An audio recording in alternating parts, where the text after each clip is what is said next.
Everyone, this is me Saikia है और मैं आपके लिए लेके आई हूँ एक और रीडिंग जो कि होगी उन लोगों के लिए जिनके पार्टनर ने आपको घोस्ट आउट किया है और आप जानना चाह रहे हो कि क्या हो रहा है आखिर आपके पर्सन की लाइफ में, क्या चल रहा है उनके मन में, क्या चल रहा है उनके दिमाग में राइट नाउ।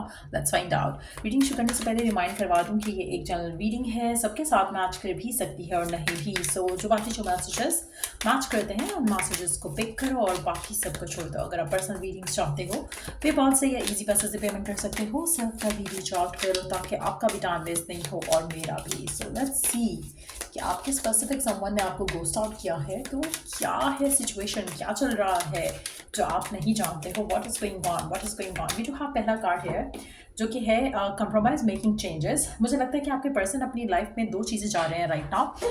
एक तो वो कंप्रोमाइज़ नहीं करना चाह रहे अपने करियर को, अपनी फैमिली को, आपके लिए। उनको कहीं ना कहीं लग रहा है कि आपके साथ रहना उनको बहुत सारी चीज़ों पे कंप्रोमाइज़ करना पड़ेगा। हो सकता है कि उनको लग रहा हो कि उनकी फैमिली अप्रूव नहीं करेगी आपके साथ इस रिलेशनशिप को, जिसकी वजह से उन्होंने अपने आप को पुल अवे किया हो। ये भी बहुत ज़्यादा पॉसिबिलिटी है कि ये जो पर्सन है जिसके साथ आप डील कर रहे हो, जिसने आपको घोस्ट आउट किया है, ये अपनी ज़िंदगी में चेंजेस लाना चाह रहे हैं, अपनी ज़िंदगी को बदलना चाह रहे हैं, अपनी लाइफ में कुछ ऐसी चीज़ें करना चाह रहे हैं जो कि शायद उन्होंने सोचा नहीं था कि उनको करनी पड़ेंगी। सो कुछ मेजर चेंजेस मुझे लग रहा है कि आपके पर्सन की ज़िंदगी में आ रहे हैं जिसकी वजह से उन्होंने आपको घोस्ट आउट किया है। Let's see more cards there. क्यों घोस्ट आउट किया है उन्होंने आपको और क्या चल रहा है उनकी ज़िंदगी में राइट नाउ। आप में से कुछ लोगों के लिए हो सकता है कि इन्होंने अपनी फैमिली की पसंद से किसी को चूज़ किया हो। अगेन वो ऐसा कंप्रोमाइज़ था जो कि इनको करना पड़ा, फैमिली के प्रेशर में आकर, फैमिली के दबाव में आकर इन्होंने वो सब किया जो ये नहीं शायद करना चाह रहे थे। तो ऐसी पॉसिबिलिटी भी है कि इन्होंने अपना लव जो आपके लिए था उसको कंप्रोमाइज़ कर दिया और सेक्रीफाइस कर दिया उसको अपनी फैमिली की खुशी के लिए। और वो चेंजेस शायद इनकी ज़िंदगी में बहुत ज़्यादा इम्पॉर्टेंट थे, बहुत ज़्यादा ज़रूरी थे इनके हिसाब से। आप में से कुछ लोगों के लिए आपके पर्सन जो है आपको स्टिल मिस कर रहे हैं, उनको स्टिल आपकी याद आती है, लेकिन वो आपकी तरफ एक्शन नहीं ले पाएंगे क्योंकि अगेन जो चीज़ें उन्होंने चूज़ की हैं आपके ऊपर राइट नाउ, वो उन चीज़ों के अंदर या तो धंसे हुए हैं, फंसे हुए हैं, लेकिन वो आपको डेफिनेटली मिस करते हैं। वो स्टिल आपके बारे में सोचते हैं, वो आपके साथ जो बिताया हुआ टाइम है उसको याद करते हैं। आपके पर्सन के पास या तो आपकी कोई दी हुई गिफ्ट्स हैं जिसको वो देखते हैं, या फिर आपके पास उसकी दी हुई कोई गिफ्ट्स हैं जो कि वो जिनके बारे में सोचते हैं, उन मोमेंट्स के बारे में सोचते हैं जो आप दोनों ने एक अच्छा टाइम स्पेंड किया एक दूसरे के साथ। वो उन मोमेंट्स को याद करके वो आपको और ज़्यादा मिस करता है, उन चीज़ों के बारे में और ज़्यादा सोच कर उन चीज़ों से। जैसे फॉर इंस्टेंस अगर इन्होंने आपको कोई परफ्यूम गिफ्ट किया और अगर ये परफ्यूम लेने गए हैं तो इनके माइंड में आपके थॉट आएगा क्योंकि इनको वो गिफ्ट या वो चीज़ जो आपने इसको दी या इसने आपको दी, जब भी वो उस चीज़ को देखते हैं तो इनके मन में आपको लेकर एक और तड़प सी जो है वो पैदा होती है जो कि आपके पर्सन को आपके लिए और ज़्यादा, जैसे होता है ना कि आप क्रेव करते हो एक पर्सन के लिए, उस तरह की फीलिंग लग रही है यहाँ पर।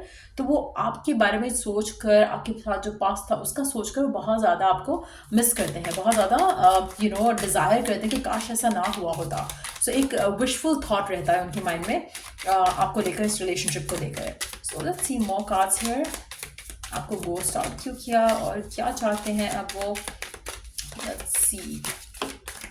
ओके, आपके पर्सन हो सकता है कि उन्होंने आपको घोस्ट आउट किया हो और अपनी ज़िंदगी में चेंज लाना चाह रहे हो फॉर द टाइम बिंग। जिस हो सकता है आप में से कुछ लोगों के लिए उन्होंने ट्रैवल अवे भी कर लिया हो, आपके शहर से, आपकी गलियों से दूर चले गए हो। लेकिन जो भी वो नया एक्सपीरियंस है जो भी जिसके ऊपर भी वो राइट नाउ काम कर रहे हैं, मुझे लगता है कि कहीं ना कहीं वो उसमें बिजी हो जाएंगे आने वाले टाइम में, वो उन चीज़ों में बिजी हो जाएंगे। अभी तो फिलहाल वो आपको मिस कर रहे हैं, लेकिन जैसे जैसे चीज़ें आगे बढ़ेंगी, जैसे जैसे वो अपनी ज़िंदगी में आगे बढ़ेंगे, नए चैप्टर्स उनकी ज़िंदगी में खुलेंगे, तो मुझे लगता है कि वो न्यू एक्सपीरियंसेस जो है उन सब चीज़ों में वो बिजी हो जाएंगे, वो इतना सोच नहीं पाएंगे आपके बारे में। करंटली वो सोच रहे हैं लेकिन आहिस्ता आहिस्ता मुझे लगता है कि जैसे फेड अवे हो जाएगा उनका फीलिंग्स, उनका इमोशन आपको लेकर। कहीं ना कहीं वो ऐसा लग रहा है कि जैसे चीज़ें ख़त्म हो जाएंगी उनके एंड से, अनटिल अनलेस कि फिर ये जो नई चीज़ है जो उनको एक्साइट कर रही है राइट नाउ, चाहे वो ट्रैवल है, चाहे वो नया पर्सन है, स्लोली बट ग्रेजुअली जब वो उस चीज़ का जो होता है ना कि इनिशियली जो एक चीज़ का मज़ा होता है, चाहे आपका नया फ़ोन भी है, तो जब आप नया फ़ोन भी लेते हो तो you have an excitement towards it. जब आपका पुराना हो जाता है वही फ़ोन, तो आपको उतना वो उसकी केयर नहीं रहती है। वो इस तरह का सेम गोज़ फॉर एवरीथिंग। आपके पर्सन को राइट नाउ ट्रैवल अगर उसने किया है या कोई नया रिश्ता बनाया है, ईदर वे वो उस सब में इनिशियली थोड़ा खुश रहने वाला है, लेकिन as the time passes by तो वो जो एक्सपीरियंसेस हैं जो फिलहाल वो एंजॉय करेंगे वो लास्ट नहीं करेंगे। Let's see more cards here. क्या चल रहा है इसके ज़िंदगी में, क्या है उसके माइंड में। आप में से कुछ लोगों के लिए मुझे लगता है कि पर्सन किसी ना किसी हद में किसी लीगल मैटर में पढ़ने वाले हैं, डिस्प्यूट में भी पढ़ने वाले हैं। हो सकता है कि ट्रैवल से रिलेटेड हो सकता है कि ये अगर किसी नए पर्सन के साथ किसी रिलेशनशिप में गए हैं तो उस रिलेशनशिप से रिलेटेड हो, लेकिन कोई लीगल मैटर्स इनकी ज़िंदगी में आने वाले हैं या आ रहे हैं जिसको ये करंटली डील कर रहे हैं। आप में से कुछ लोगों के लिए हो सकता है कि ऑलरेडी इनके लीगल मैटर्स की वजह से इनको ट्रैवल करना पड़ सकता है। अगर ये इन्होंने कुछ ऐसे घपले किए हैं जो कि जिसकी वजह से इनको शायद ट्रैवल करना पड़े अपनी कंट्री से, अपनी सिटी से दूर। आप में से कुछ लोगों के लिए हो सकता है कि पर्सन जो है जहाँ पर ये रहता है वहाँ से इनको भागना पड़े या भाग रहे हो वहाँ से। अगर ये स्पेशली अगर इन्होंने कोई भी इस तरह की सिचुएशन में पार्ट लिया है जहाँ पर फैमिली के कहने में इन्होंने कोई बिजनेस ज्वाइन किया हो, वहाँ पे कुछ मिस्टेक हो गई है इनसे, लेकिन लग रहा है कि किसी लीगल डिस्प्यूट में फंसने वाले हैं। और let's see more cards here. क्या चल रहा है उनकी लाइफ में, क्यों किया उन्होंने वो सब जो किया। Let's see.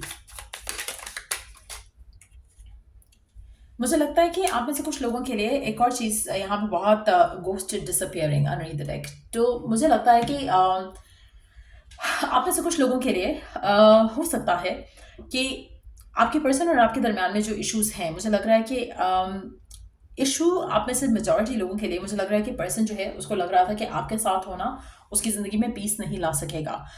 हो सकता है उसको फियर होता कि आपकी फैमिली नहीं मानेगी, उसकी फैमिली नहीं मानेगी, और वो ड्रामा फिलहाल अपनी ज़िंदगी में नहीं चाह रहा था। सो मुझे लगता है कि किसी भी लीगल डिस्प्यूट में फंसने की बजाय उसने चूज़ किया कि वो आपको छोड़ दे या इस रिलेशनशिप को छोड़ दे और आपसे दूर चला जाए। मुझे लगता है कि करंट सिचुएशन में बहुत ज़्यादा पीसफुल फील कर रहा है।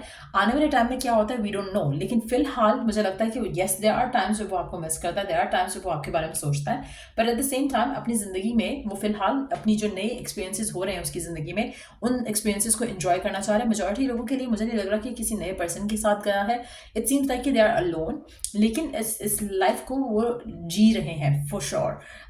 और मुझे लगता है कि यस गोस्ट किया है उन्होंने, आपको डिसअपियर हो गए हैं आपकी ज़िंदगी से अचानक से, लेकिन वो आपको मिस ज़रूर करते हैं, लेकिन एट द सेम टाइम वो आपको वापस नहीं चाह रहे हैं राइट नाउ, क्योंकि वो जिस सिचुएशन में है, जहाँ भी हैं, जो भी कर रहे हैं वो उसमें खुश हैं। और आने वाले टाइम में मुझे लगता है कि उनकी ज़िंदगी में एक पीस या एक सेटिस्फैक्शन वो फील करने वाले हैं। उसके बाद क्या होगा वी डोंट नो, लेकिन as of what I can see अभी तक के कार्ड्स के साथ लग रहा है कि पर्सन जो है अपनी ज़िंदगी में मस्त होने वाला है। आप ऐसे कुछ लोगों के लिए पर्सन जो है मुझे लगता है कि किसी भी सीरियसनेस से भागना चाहते हैं, किसी भी ऐसे मैटर से भागना चाहते हैं जहाँ पर कोई भी लाइबिलिटीज़ आ सकें इनके ऊपर। सो कहीं ना कहीं आपके पर्सन हो सकता है शादी भी नहीं करना चाहते हो, वो भी एक लीगल मैटर है उनके लिए, जो कि वो जिसको रिस्पॉन्सिबिलिटी नहीं लेना चाहते थे, इसलिए शायद उन्होंने आपके साथ ब्रेकअप किया, या इसलिए उन्होंने शायद आपको छोड़ दिया क्योंकि वो आपको मुंह पे ना नहीं कह पाते। और इसीलिए वो चुपके से भाग गए, चुपके से चले गए आपकी लाइफ से। सो कहीं ना कहीं मुझे लगता है कि कुछ ऐसी सिचुएशन डेवलप हुई है जहाँ पर आपके पर्सन जिसकी वजह से आपके पर्सन ने आपको गोस्ट आउट किया है। टू बी ऑनेस्ट मुझे लगता है कि अगर ये पर्सन राइट नाउ आपको मिस कर रहा है तो आने वाले टाइम में थोड़ा भूलने लगेगा आपको। एक और चीज़ मैं यहाँ पे मेंशन करूँगी कि ये पर्सन कब वापस आता है आपके पास, आता है या नहीं आता है, ये सबके लिए डिफरेंट होगा, इसलिए हम उसके ऊपर बात नहीं करेंगे राइट नाउ। लेकिन यस अगर आप पर्सनल रीडिंग चाहते हो अराउंड दैट क्वेश्चन तो आप ले सकते हो। लेकिन एक चीज़ मैं यहाँ पर रिकमेंड करूँगी, क्योंकि ये जो दो एनर्जीज हैं यहाँ पर, ब्रेकअप इसके लिए आसान नहीं रहा होगा, मूव ऑन करना इसके लिए आसान नहीं रहा होगा, गोस्ट आउट करना इसके लिए आसान नहीं रहा होगा, लेकिन फिर लाइफ इसके लिए आसान हो गई है या हो जाएगी। अगर आप ऑलरेडी काफ़ी टाइम हो चुका है आप दोनों के नो कॉन्टैक्ट की सिचुएशन का और गोस्ट किए हुए का, तो मुझे लगता है कि पर्सन अपनी ज़िंदगी में अब खुश है। अगर आप इस इंसान का वेट करते हो, इस इंसान का सोचते हो कि आपको इसका वेट करना चाहिए या नहीं करना चाहिए, इन दो लास्ट कार्ड्स की वजह से I would suggest you not to wait on for them, क्योंकि जितना ज़्यादा आप वेट करोगे उतना ज़्यादा आप you would be longing for this person, और ये पर्सन अपनी लाइफ एंजॉय कर रहा है। सो मुझे नहीं लगता कि आपको इसका वेट करना चाहिए। आपको अपनी ज़िंदगी में इस रिलेशनशिप से लेसन लर्न करके आगे बढ़ने की ज़रूरत रहेगी। सो ये थ्री रीडिंग आप लोगों की अगर आपको हेल्प किया हो, गाइड किया हो, तो लाइक शेयर सब्सक्राइब जरूर करो। चलो I do the next reading आप लोगों के लिए। Take care, bye.